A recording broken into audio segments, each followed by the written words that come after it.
Tim Collins with Cullman today. I'm up in the press box at Oliver Woodward Stadium here on the campus of Cullman High School. I'm with a couple of voices. The voice of Cullman High School football, Tommy Warhurst, and another voice, Jamie Speakman, who's joined us as a sports writer with Cullman today. Tommy, you know what's going on here way better than I. Tell us what's up. What's up tonight? This is the season opener. And not only is it the season opener for the 2017 season, but this is Hartselle Week.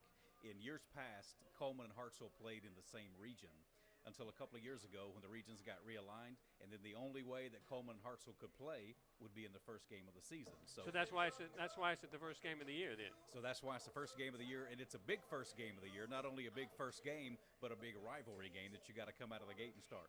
Now Hartselle's not ranked, and neither is Cullman, but they typically have a strong club.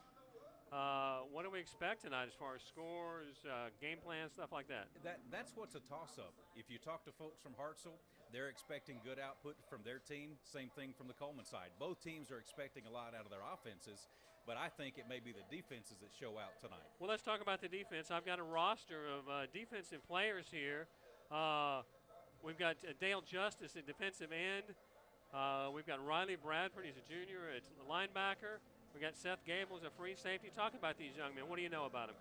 Well, a lot of these guys on defense, there are 6 seniors on the defense for the Bearcats. So that brings back some good experience on defense. There are 5 new starters on the defense for the Bearcats, so that'll play into how they react into situations. They've got some seniors in the secondary, they've got some seniors at linebacker, and they've got some seniors on the D-line. So having those guys spread out and having 6 of the 11 be seniors is big. That's got to help in the first game of the season, where inexperience and lack of reps and rhythm matter, right? It does. And 2, when you look at the Bearcat roster for this season, there are 31 seniors on the roster. So there's a lot of leadership there. Some of the guys have not played their junior or sophomore years, and they've come back to play their senior season. But their leadership and even their experience and their character and their age will help lead the rest of these young guys on the team. Makes complete sense. Now, I don't know if you follow the cheerleaders, but I do. Yes. And the band, what do we know about the cheerleaders and the band this year? Anything special? We know our cheerleaders are the reigning state champions in Class 6A. That's what I was trying to get at. So they're always going to put on a show, and you can bank that Mr. Smith and the Cullman High School Bearcat Band are going to put on a great show as always. Now, Tommy, I know you're doing this for free. Can I bring you up at halftime some nachos, some fries, cotton candy? What do you need to eat, buddy? Usually just a hot dog and a bottle of water will get us by. Okay, that's what we're going to do. All right, Jamie. Now, you're going to be covering youth football tomorrow. Tell us what you've got on tap around the county. Tomorrow, I'll be doing the Cyclones versus the Good Hope Outlaws game. I'll be there for it. I won't be announcing it, but I'll be there for that game. Expecting I think that'll be some good matchups there. Well, I was out last week for the Jamboree games. I could say for one games, but it was super competitive.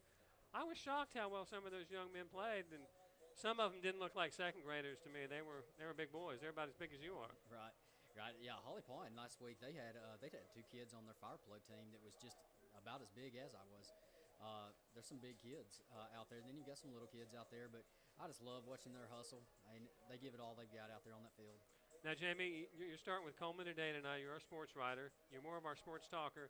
We don't know what to expect of you. What have you got in mind to give folks? I know you're going to be focusing Cullman High School football, basketball, softball, baseball this year, but what have you got on tap? Right. Well, primarily I want to make sure that we can post as many updates as we can on the Cullman sports, keep everybody informed on Cullman sports. So we'll be putting out a lot of posts, some posts on Facebook, constantly keeping updates there.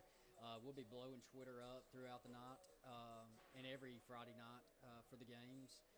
So, please just keep checking back with us and let, as we'll keep posting those updates. Makes sense. Okay, we're going to finish with asking Tommy for a favor.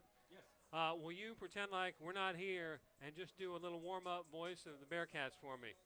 Just announce what you see on the field as I look out there.